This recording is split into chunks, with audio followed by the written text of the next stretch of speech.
রাসূল কারীম সাল্লাল্লাহু আলাইহি ওয়াসাল্লামের দুই সাহাবী মসজিদে আগমন করছে। তারা বসে যখন কথোপকথন করতেছিল, ঠিক ওই সময় সাইয়্যিদুল মুরসালিন জনাবে মুহাম্মদুর রাসূলুল্লাহ সাল্লাল্লাহু আলাইহি ওয়াসাল্লাম ঠিক ওই সময় মসজিদের মধ্যে অসময়ে গমন করছে, প্রবেশ করছে মসজিদের মধ্যে।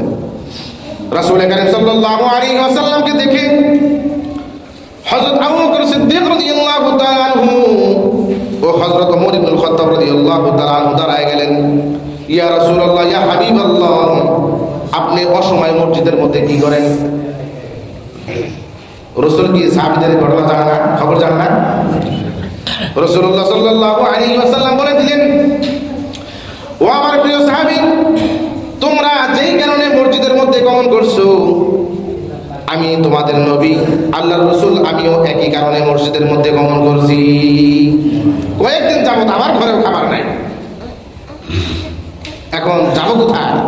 এই জন্য মালিকের দরবারে চলে আসলাম। সুবহানাল্লাহ। কোন দিন কোন সময় ক্ষুধার তাড়নায় আল্লাহ তাআলা কুদরতি ভাই সেজদা করছেন?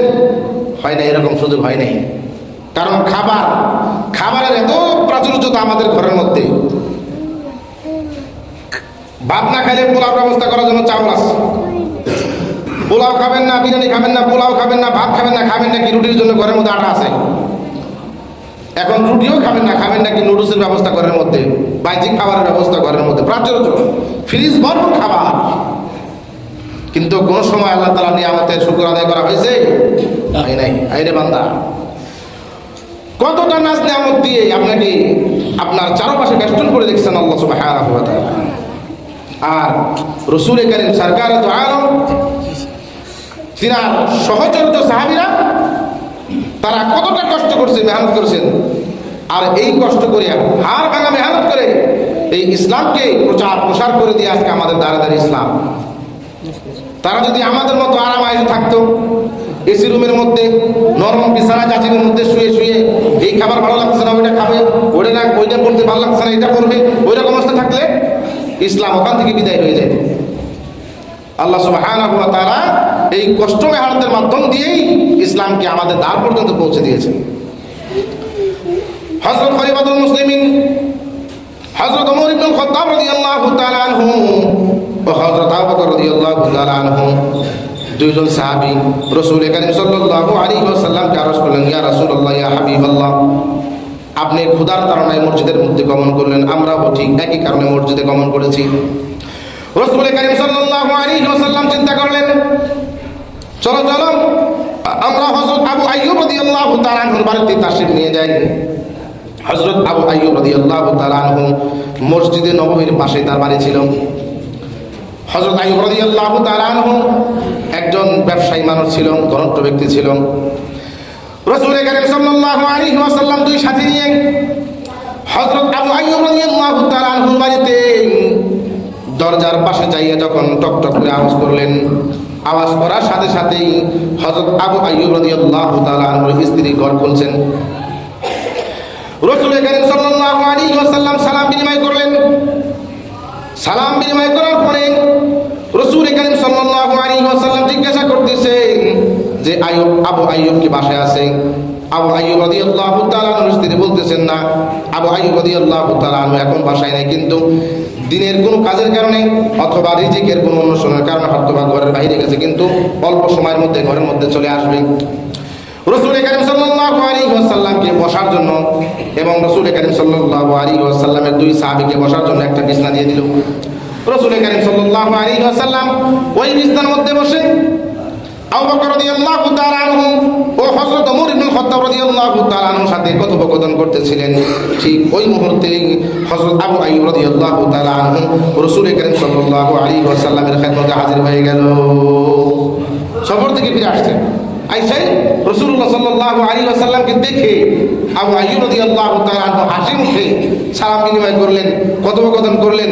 রাসূল সাল্লাল্লাহু আলাইহি ওয়াসাল্লামকে বসাই রেখে আবু আইয়ুব রাদিয়াল্লাহু তাআলা আনহু একটা খোঁজ নিয়ে রেখা বলা হয় স্যান কাঁচি যেটা বলেন, এটা নিয়ে বাগানের মধ্যে প্রবেশ করছে। তার খেজুরের বাগান আছে অনেক। তাহলে রাসূলুল্লাহ সাল্লাল্লাহু আলাইহি ওয়াসাল্লাম দেখলেন যে আবু আইয়ুব রাদিয়াল্লাহু তাআলা একটা কাঁচি নিয়ে বাগানের মধ্যে প্রবেশ করছে। এখন আবু আইয়ুব রাদিয়াল্লাহু তাআলা আনহু বাগানের মধ্যে প্রবেশ করার পর ওখান থেকে পুরা একটা খেজুরের ঝুপনা কেটে নিয়ে আসছে।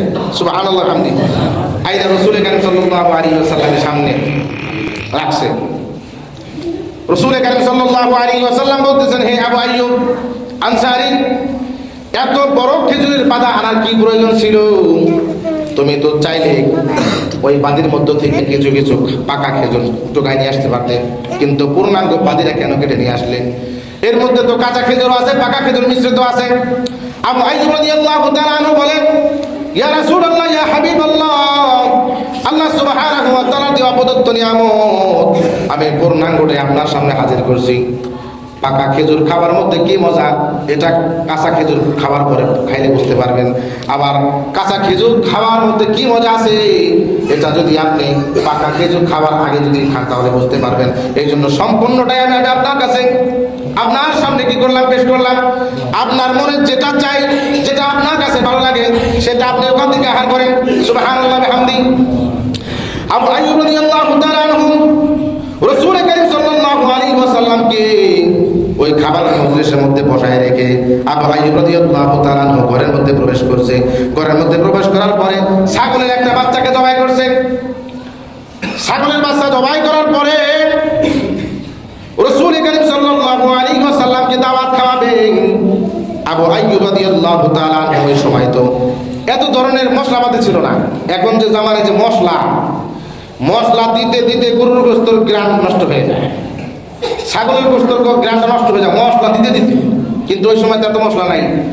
রাসূল কারীম সাল্লাল্লাহু আলাইহি ওয়াসাল্লাম বলেন যে কোনো রকম ভাবে গোশতটা খাবার উপযোগীর মতো আবু আইয়ুব রাদিয়াল্লাহু তাআলা তাড়াতাড়ি গোশতটা ভুনা করে আমাদের সামনে পূর্ণাঙ্গ পাত্রিত সহকারে নিয়ে আসছে। সুবহানাল্লাহ বিহামদি। কয়দিন ধরে খান না? কয়দিন?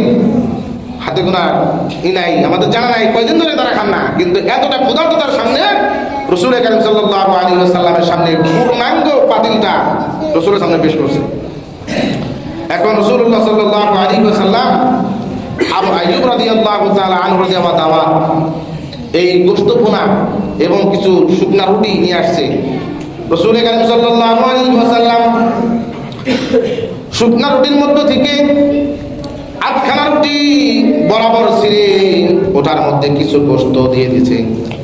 আবু আইয়ুব রাদিয়াল্লাহু তাআলা আনহুকে বলতেছেন, হে আবু আইয়ুব, এই গোশত টুকরাটা এবং এই রুটির খণ্ডটা নিয়ে যাও। আমার মেয়ে ফাতেমা আজকে কয়েকদিন যাবত ক্ষুধার যন্ত্রণা, তারাও আজকে খাবার থেকে তারা বিরত। যাও যাও, তাড়াতাড়ি যাও, এই রুটির টুকরাটা আর গোশতগুলো হযরত ফাতেমা রাদিয়াল্লাহু তাআলা আনহার বাড়িতে দিয়ে আসো। আবু আইয়ুব রাদিয়াল্লাহু তাআলা আনহু কথা পাওয়া মাত্রই আবু আইয়ুব রাদিয়াল্লাহু তাআলা আনহু একটা দৌড় দিছে। যাওয়ার পরে ফাতেমা রাদিয়াল্লাহু তাআলা আনহার বাড়িতে ওই কিছু গোশত আর রুটি হাদিয়া দিয়ে আসছে। আর রাসূল কারীম সাল্লাল্লাহু আলাইহি ওয়াসাল্লাম হযরত ওমর ইবনে খাত্তাব, হযরত আবু বকর রাদিয়াল্লাহু তাআলা আনহু তৃপ্তি সহকারে খাইলেন। খাবার পর রাসূলুল্লাহ সাল্লাল্লাহু আলাইহি ওয়াসাল্লাম রাসূল কারীম সাল্লাল্লাহু আলাইহি ওয়াসাল্লামের চক্ষুদ্বয় থেকে টপ টপ করে পানি দাঁড়িয়ে বেরিয়ে পড়তেছে আর বলতেছে, আল্লাহ যদি খাওয়াইতে পারে এইরকম ভাবে খাওয়াইতে পারে।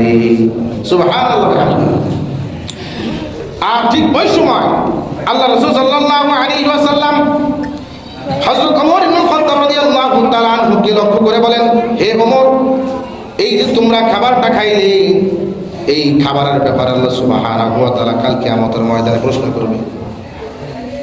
দেখছেন কোন জায়গা থেকে খাবারটা আসা, আবার সামান্য কিছু রুটি গোশত আর খেজুর শুকনা কাঁচা, এই ব্যাপারে রাসূল সাল্লাল্লাহু আলাইহি ওয়াসাল্লাম বলেন যে কাল কিয়ামতের ময়দানে প্রত্যেকটা মানুষকে জিজ্ঞেস করবে।